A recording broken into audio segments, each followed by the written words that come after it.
All right, guys, so it's time for me to get back on my Jeep Cherokee Wagoneer, and I need a seat. So I'm bringing y'all along to one of the coolest Jeep junkyards I've ever seen. It might be the biggest, I don't know. So I've already driven here. I'm gonna show y'all some cool stuff. First off, look at this US Navy Jeep. Of course, it's for sale. It's a rare one. Check out this Jeep. Check out this Jeep. Check out those Jeeps. It's a lot of cool stuff. So I'm looking for a seat for my Jeep, and I'm also looking for the rear regulator and stuff. And I think I've come to the right place. Hey guys. Hi. Are you cool being on video? Oh yeah. Oh yeah? Put me on video. All right. So where am I at? Watson and Sons Jeep Salvage in Pinetown, North Carolina. Yeah. Y'all have got a lot of inventory here. It is organized chaos. Would you say this is like the biggest Jeep junkyard in North Carolina? It might be. It might be? I know there are a few others across the state, and we actually send them business. They send us business, so it's a big brotherhood, really. I think it's the coolest Jeep junkyard, personally. I mean, not, you know. I think it's cool. I need some parts. Sweet. You came to the right place. I hope so. I need a Jeep Cherokee, like an 81 Jeep Cherokee bench seat and a rear regulator for the window.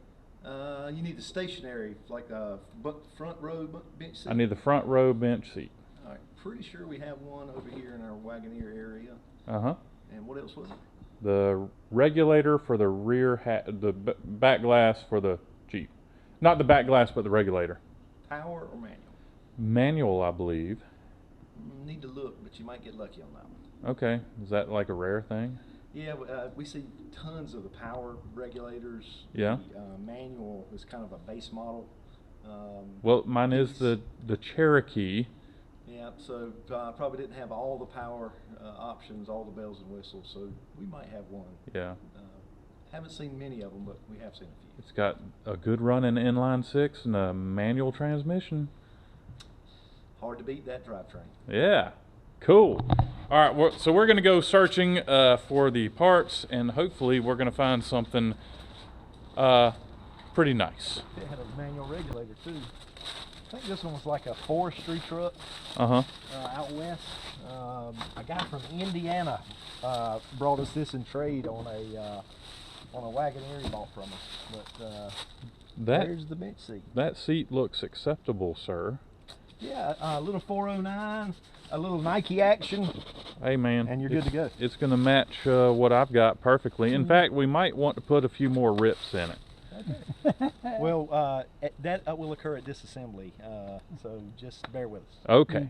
All right. Cool deal. The tool start taking that out? Is this the 9/16? Is this the watch cat? Wow, that cat is going up there. That is the shop cat. She showed up here about 2 weeks ago. Her name is Lugnut. Lugnut? Lugnut. Love it. Oh, you might be missing the pieces.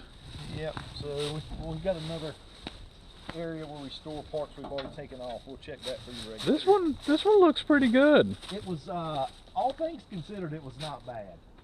The floor pan, yeah, the floor pan's a little Swiss rough, but most of the quarters of these are you know, yeah, have some rust. A lot of times they'll rust right just inside the just like my Jeep, the back door. Yeah.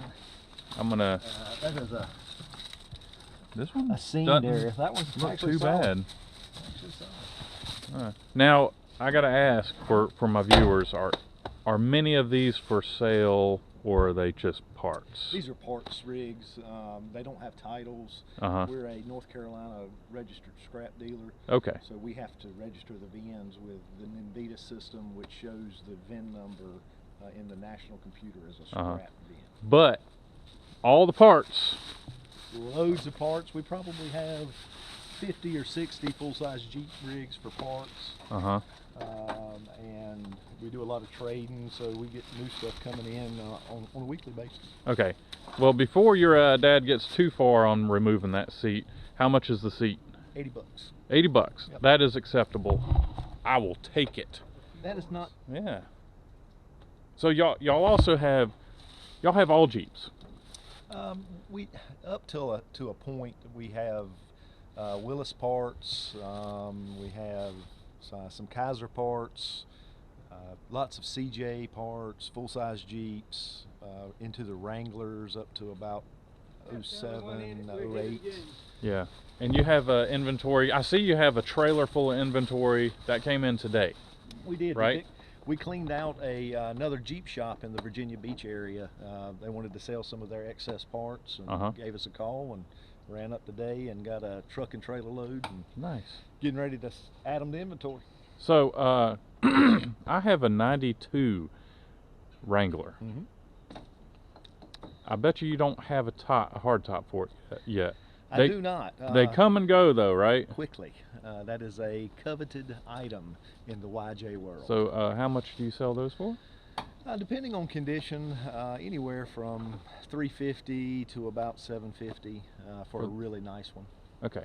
So can I leave you my number and you call me when you get one for a YJ? I prefer you follow our Facebook page, just because I literally have hundreds of people ask me to call them when a specific part comes in, and it just being a dad and son business, it's difficult for me to remember them all. So following the Facebook page is your best option. And what is that Facebook page? It is Watson & Sons Jeep Salvage. Our address, if you want to go straight to the page, would be @JeepJunkie on Facebook. Okay, so I guess I'm gonna have to check that out and keep an eye on it. Would you like a hand, sir? I just got to figure it out. Did you bring these saws all day? You brought it. Interior? Actually, yes.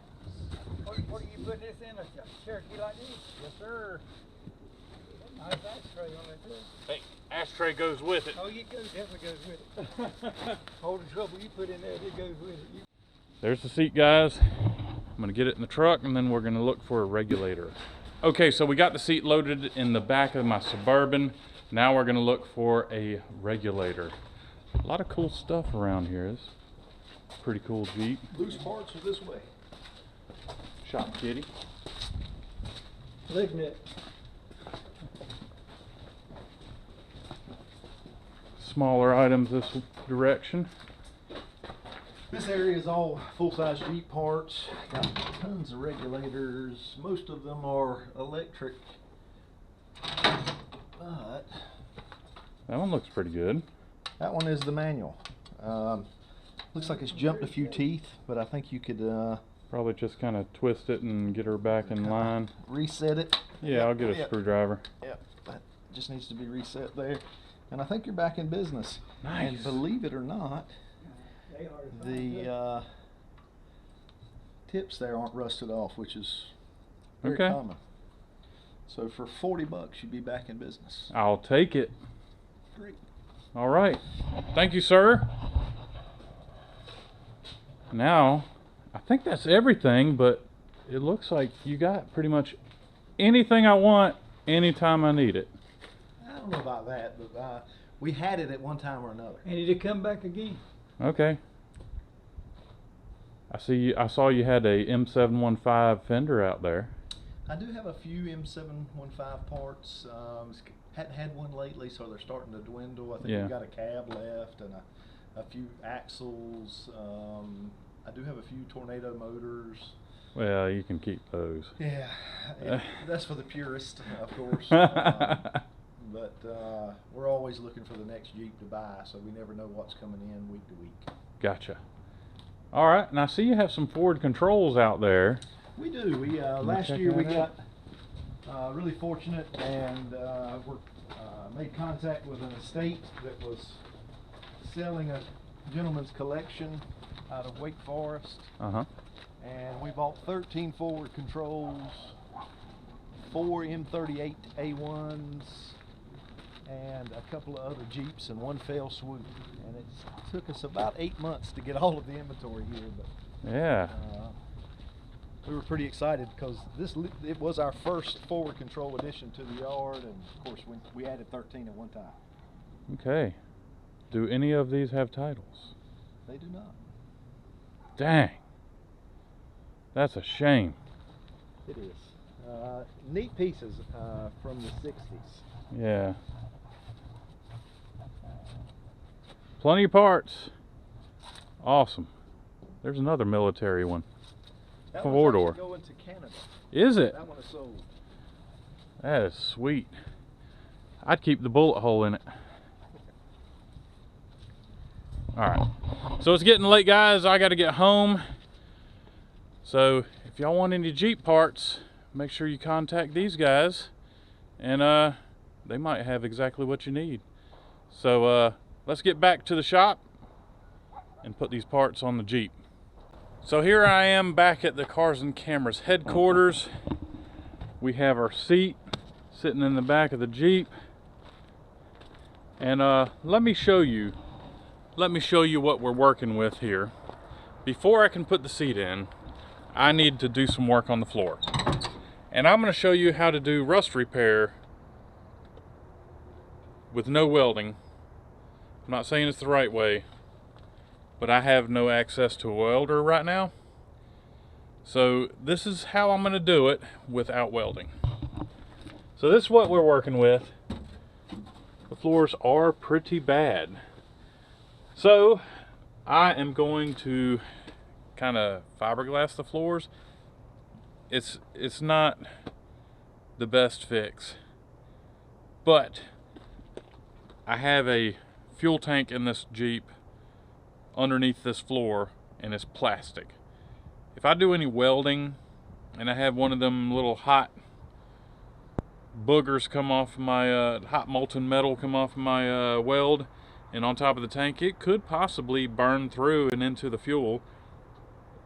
Probably wouldn't catch fire. I guess it could. The plastic could catch fire, and a plastic fuel tank on fire with fuel in it could be a disaster. So I am perfectly fine with doing this fiberglassing that I'm going to do. Like I said, it's not ideal, but it's not like a perfect truck anyway. Someone has cut out the wheel arches for bigger tires, which I would have never done. Anyhow, let's get to replacing this, or not replacing.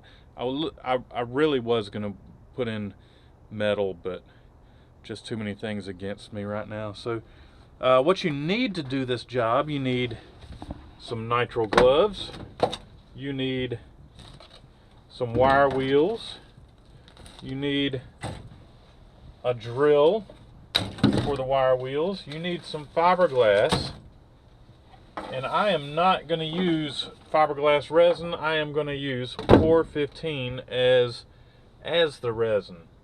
It's a wonderful paint used for painting over rust. That's what it stands for, paint over rust 15. And it actually has some structural integrity to it, and it sticks really good to rust, but you got to get the loose stuff off. So that's why the wire wheels are here and stuff. So and I also got face mask and some paint brushes. So I'm going to start wire wheeling this thing and get to painting. So yeah, what you need is a mask, some paint brushes, some fiberglass, some 415 gloves, drill, wire wheel stuff. Pretty easy. So you're gonna clean all this up, then we're gonna paint it and lay down some fiberglass and then paint over it again. So let's do it. Oh yeah, safety glasses too. So we begin.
So I've got half the floor painted and fiberglass. Now I'm not done.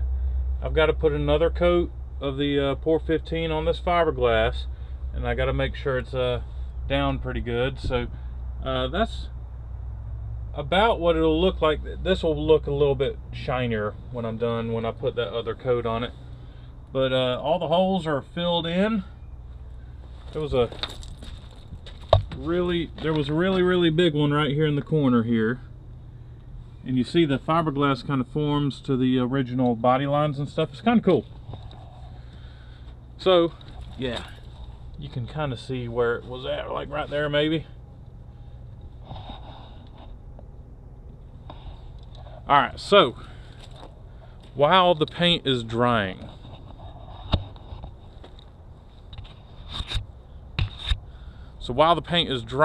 I am going to be working on this back glass, installing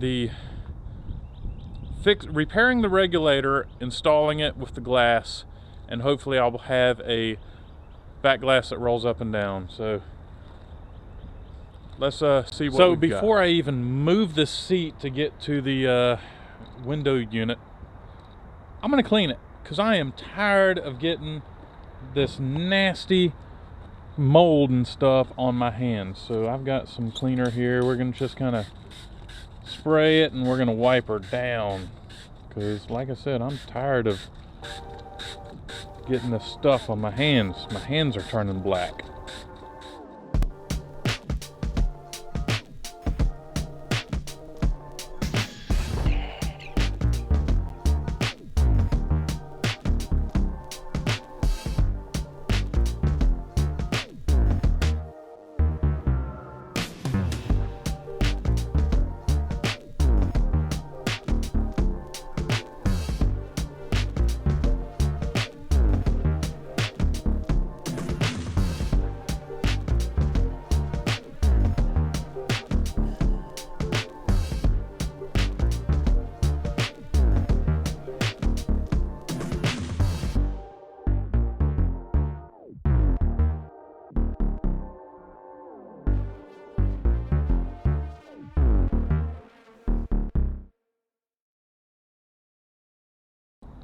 Okay, the seat looks so much better. I'll be able to grab it without getting black hands. Alright, so what I've got to fix, where is it? I've got the regulator. There it is.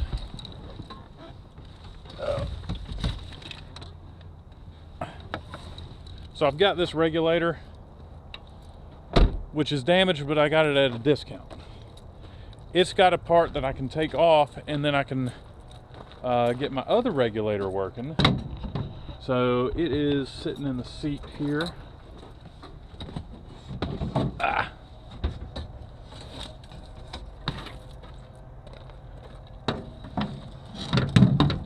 Alright. It looks like the teeth on this one are in fine shape. So what I'm going to do is I'm going to take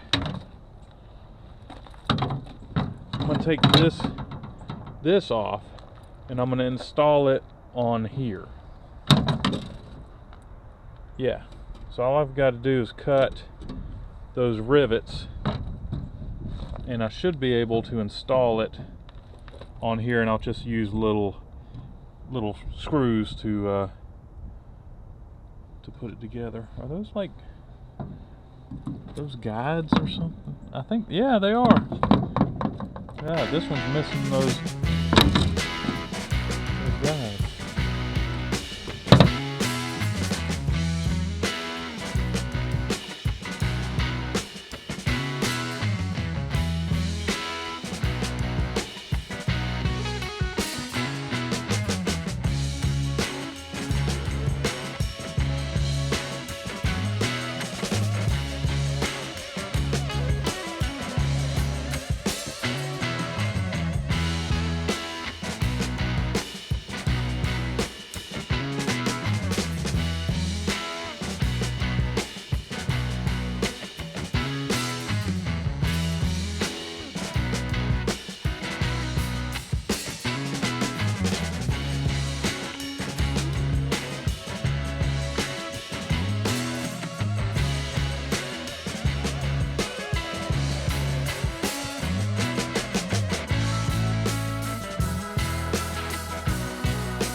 Okay guys, so the floor is good and the fiberglass is holding up good. I'm gonna just add a little bit more and paint it again, and we'll be good to go, and then we'll start on the other side.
All right, so the floor of the Jeep, I think it's satisfactory. I will add another coat here, and another coat here, and another coat here. But there's the finished product right there. And solid. Solid. So all I gotta do is add the seat, and we're gonna get it bolted down, and I took the wrong seat out. it's okay. It's okay. You good? Yeah. Uh-oh, you good? Yeah. Alright. Oh, yeah. So you just gotta make some more like drill a hole there? Yeah, I gotta for drill a seat? hole. Okay, seat's in though. Thanks. That's what you wanted me to do. Yeah. Okay. So thanks, Charles. The seat is in. Look at that. All I gotta do is bolt it down. The back seat, I'll get it in place. And Dude, this What's next? this would be a really nice beach rig for somebody. it would.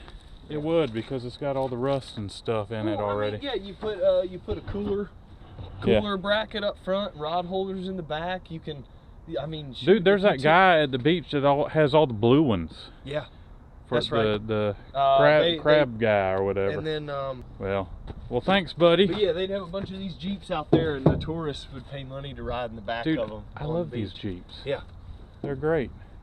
the Wagoneer. And this one's coming along real nice. I missed an opportunity to get some of these rims last night for my square body. Oh yeah? Sold them out from under me. It's okay. I told him I'd have the money tomorrow, and someone had it yesterday. Yeah. All right, well thanks, man. Yeah, man, no problem. And I'll see you later. The threads were pretty nasty. All right, I got that bolt started. Now I'm gonna go to that side and get it started. Now all we got to do is tighten all of them.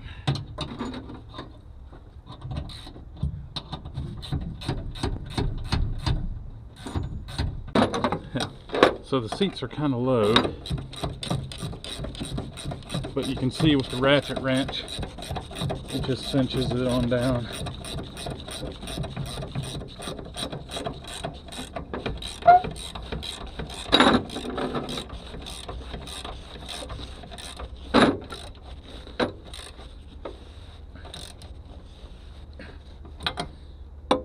I gotta try sitting in it. Oh, yes. Wow. This sits way better than that other seat. That other seat, the bucket seat, was just horrible. Okay, so now I've got to get the back glass in. So I'm going to go grab the glass from inside the shop, and we're going to try to put it in the tailgate. That didn't sound right.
I need to lubricate the track.